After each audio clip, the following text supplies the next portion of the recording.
Lerei o trecho da mensagem desta manhã que será proferida pelo reverendo Alceu, nosso pastor. Se encontra em Tiago, carta de Tiago, capítulo 3, versos de 1 a 12. Meus irmãos, não vos torneis, muitos de vós, mestres, sabendo que havemos de receber maior juízo. Porque todos tropeçamos em muitas coisas. Se alguém não tropeça no falar, é perfeito varão, capaz de refrear também todo o corpo. Ora, se pomos freios na boca dos cavalos, para nos obedecerem, também lhes dirigimos o corpo inteiro. Observai, igualmente, os navios que, sendo tão grandes e batidos de rijos ventos, por um pequeníssimo leme são dirigidos para onde queira o impulso do timoneiro. Assim também a língua, pequeno órgão, se gaba de grandes coisas. Vede como uma fagulha põe em brasas tão grande céu. Ora, a língua é fogo, é mundo de iniquidade. A língua está situada entre os membros de nosso corpo e contamina o corpo inteiro. E não só põe em chamas toda a carreira da existência humana, como também é posta ela mesma em chamas pelo inferno. Pois toda espécie de feras, de aves, de répteis e de seres marinhos se doma e tem sido domada pelo gênero humano. A língua, porém, nenhum dos homens é capaz de domar. É mal incontido, carregado de veneno mortífero.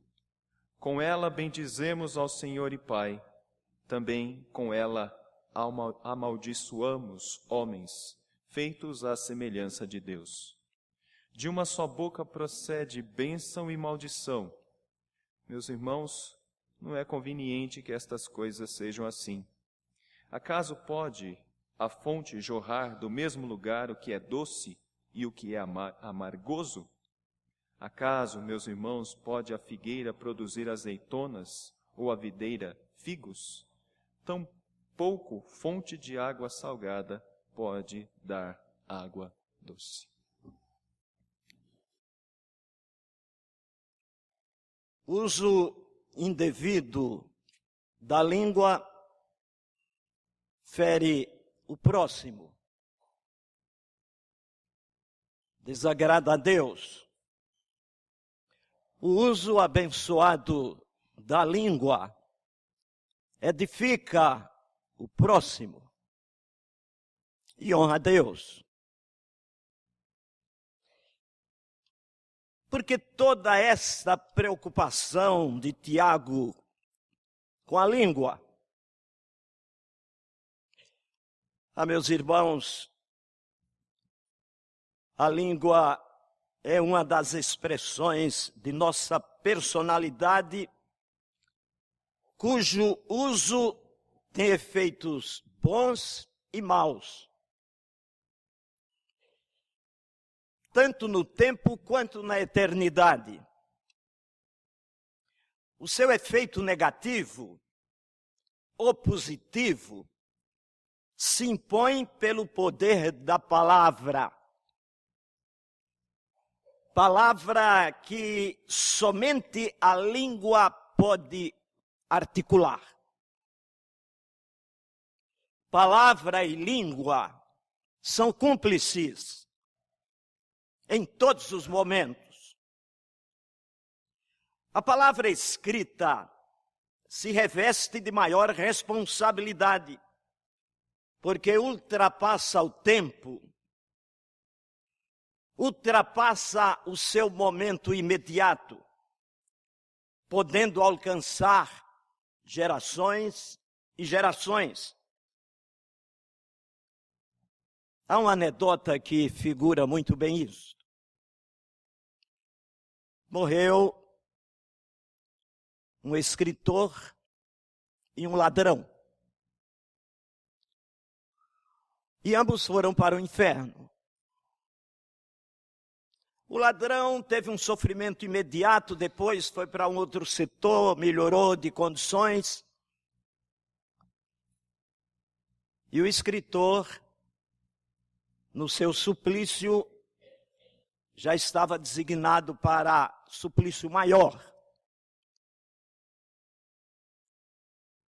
E ele pergunta a alguém, entre parênteses, uma anedota, mas que figura muito bem isto. Mas por quê? Eu não ofendi ninguém. Eu apenas escrevi. Esse cidadão roubou, prejudicou famílias. E agora o seu sofrimento é atenuado e o meu acrescentado. E alguém lhe respondeu: as ações desse ladrão foram no tempo de efeitos imediatos. O que você escreveu ainda está prejudicando gerações lá na terra. A palavra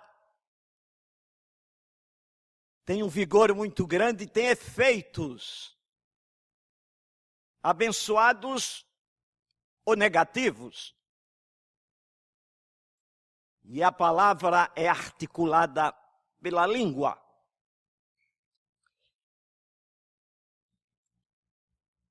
Homens famosos usaram a palavra como verdadeiras armas. E não há arma mais feroz, mais destruidora do que a palavra articulada pela língua. É preciso notar, meus irmãos, que as palavras permanecem para a prestação de contas. A palavra permanece e tem efeitos na eternidade. Vós haveis de dar contas de todas as palavras frívolas que saírem da vossa boca. E por isso Tiago se preocupa e dedica um trecho da sua carta para mostrar e para avisar a sua igreja ou as igrejas que haveriam de lê-lo o perigo da língua. O que acontecia com a igreja no tempo de Tiago? Pela leitura, nós vemos que era a tentação da docência. Era o ponto inicial de Tiago. O bom e desejado era ser mestre. Era a tentação da cátedra, de modo leviano. Todos queriam ser mestres. Todos queriam dizer. Todos queriam falar. Ninguém queria ouvir.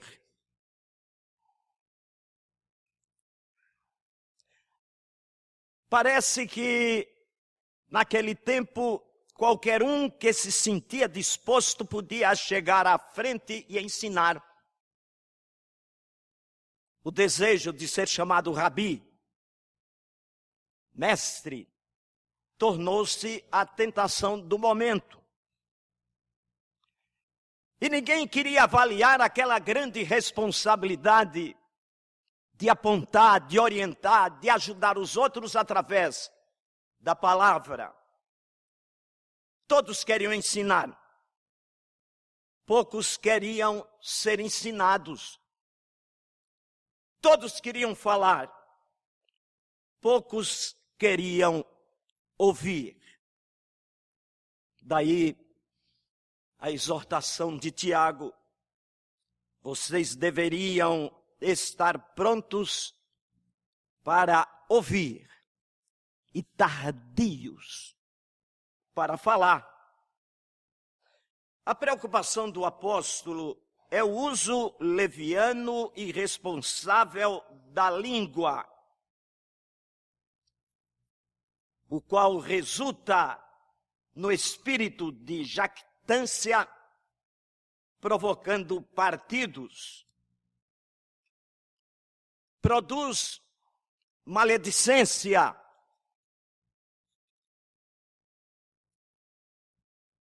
E juízos temerários. Como Tiago apresenta a língua? São cores muito fortes. São expressões muito realistas, que nos fazem temer. E parece que a opção é ficarmos de boca fechada, tendo muito cuidado quando abri-la. Diz Tiago que a língua é fogo que incendeia.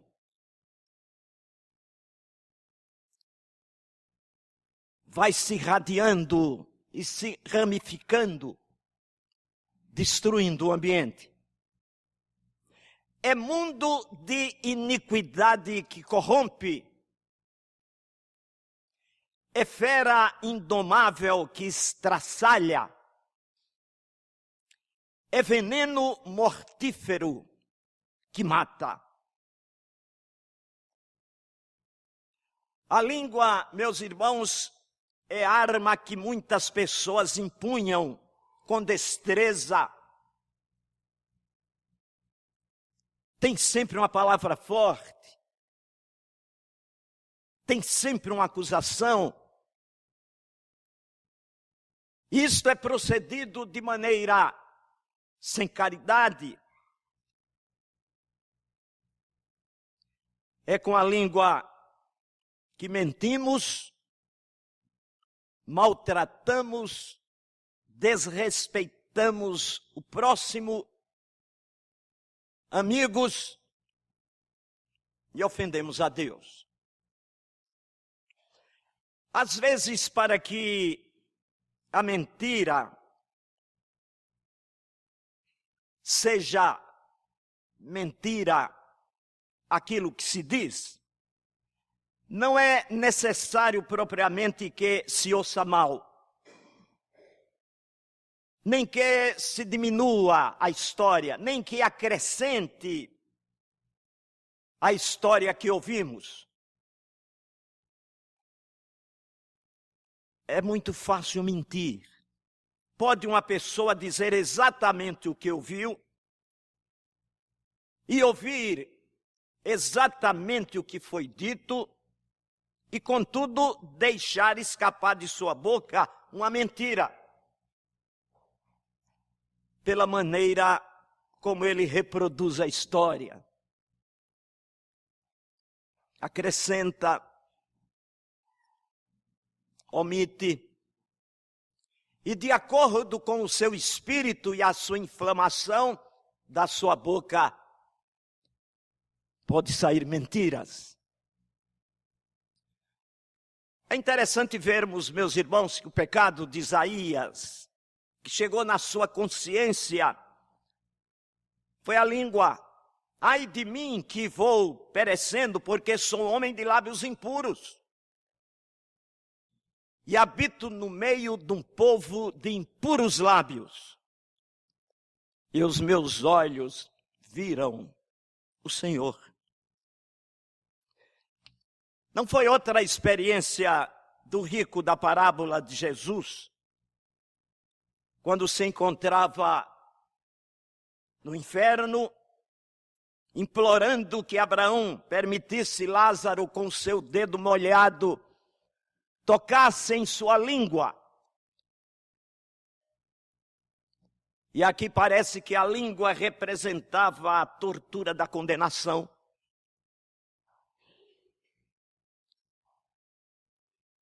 Eu acredito que diante destas palavras trazidas e sugeridas por Tiago, todos estão com medo da língua, da sua própria língua, daquilo que fala, da exteriorização dos seus pensamentos, da formulação dos seus conceitos, do relacionamento familiar, do relacionamento na igreja, porque através deste órgão pequeno, na figura de Tiago, um pequeno leme que dirige um navio, muitas vezes nós ofendemos uns aos outros e nós ofendemos a Deus. Tiago traz o duplo efeito da língua. Ela produz coisas boas e produz coisas más. A língua tem um uso abençoado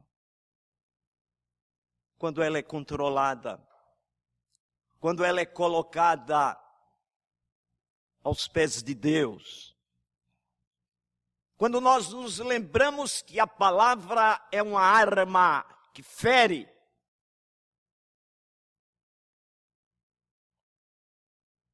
O salmista, no Salmo 143,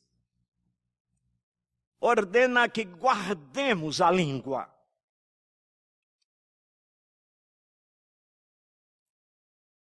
A língua que articula a palavra pode ser absorvida pela verdadeira palavra. Na orientação de Paulo, quando diz a palavra está junto de ti, na tua boca, no teu coração. A palavra real, que é Cristo, o Verbo de Deus, nos protege porque está ao nosso lado.